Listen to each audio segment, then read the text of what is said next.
Hello everyone, welcome to the ITLS Academy. Today, the topic that we are going to discuss is determination of nitrate, and the method that we are going to use is a chromotropic acid method. Okay, so first of all, we are going to see the introduction part, which means that the determination of this nitrate that is denoted by NO3 is very difficult because of the relatively complex procedure are required. Okay, so determination of this nitrate are required very complex procedure. The high probability that interfering constituent will be present and limited concentration range of the various technique.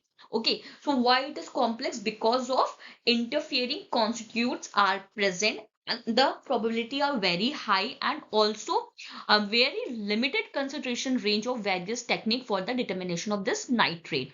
So nitrate is the most highly oxidized form of nitrogen compound. As we all know that this nitrate are what?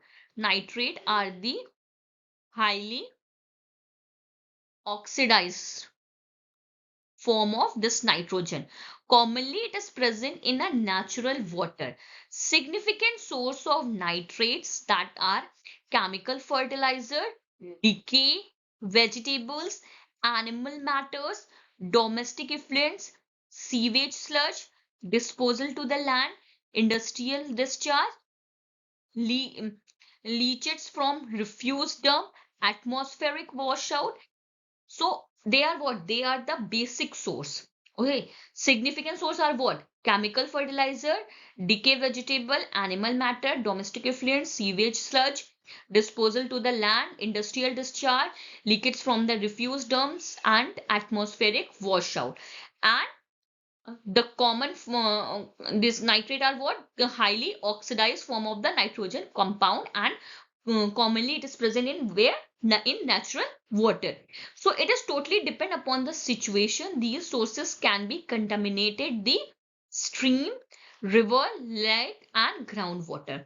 So which type of the situation according to them, these sources, that is your chemical fertilizer or decay vegetable, they are what? They are contaminated this stream, river, lake, and groundwater. Unpolluted natural water contain a minute amount of nitrate. Excessive concentration in drinking water is considered as a hazardous. Okay, if the concentration of this nitrate are excessive in a drinking water, then it is very hazardous, especially for the infant, because of its nutrient taken by a plant and then it converted into a cell protein. The growth stimulation of the plant, especially of algae, may be cause a objectable eutrophication. Now the next is your principle. When 2 moles of nitrate nitrogen, suppose that we have a 2 moles of this nitrate, that is NO3, 2 moles of NO3 react with the 1 mole of chromotropic acid. 1 mole of chromotropic acid. Then it will form a yellow reaction, and the product that we got, suppose that we get a product of yellow color. Okay, and this yellow color product give a maximum absorbance at 410 nanometer.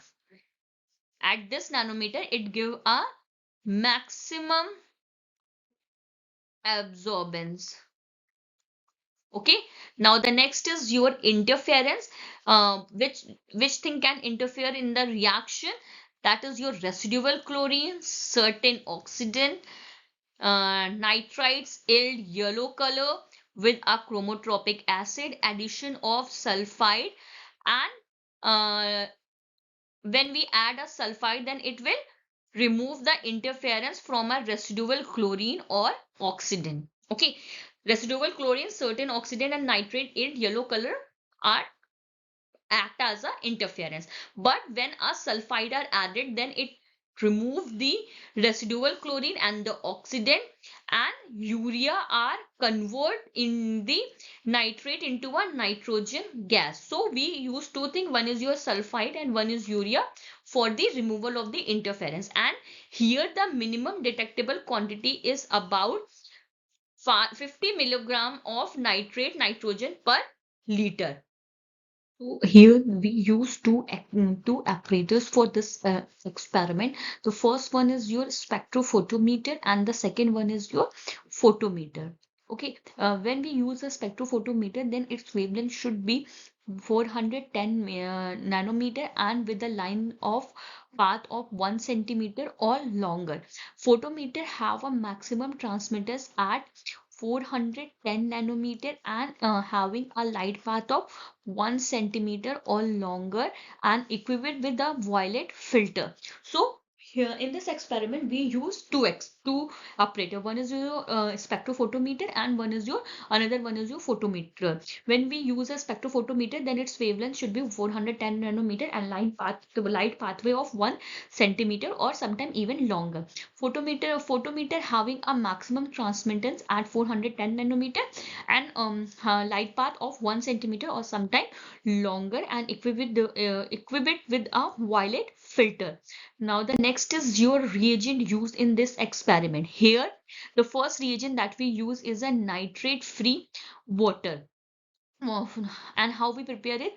The absorbance of a reagent blank prepared with this water should not exceed 0.01. Used for all solution and dilution. How we prepare nitrate free water, we are already discussed in our previous lecture. You can go and check the video related to this topic.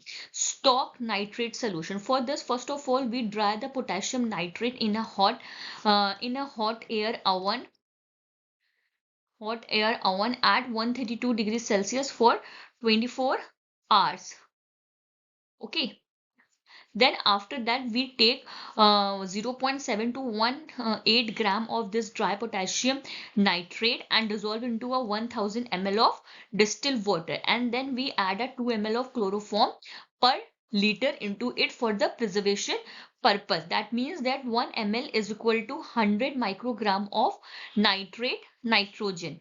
The second one is your standard nitrate solution, or you can say that working nitrate solution.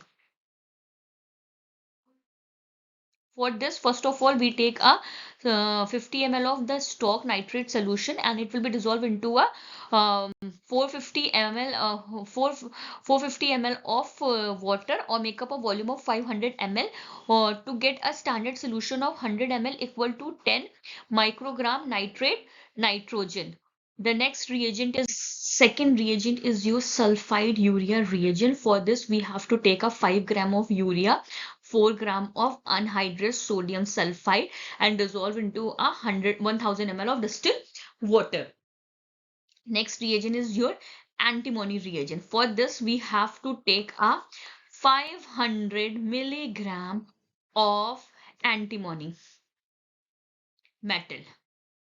And how we get it? By heating it in a 100 ml of concentrated sulfuric acid. First of all, we take a 500 milligram of antimony metal, then we heat it with the help of 80 ml of concentrated sulfuric acid, cool, and cotton, continuously added 20 ml of iced water. If crystal form, then standing overnight redissolved by the heating.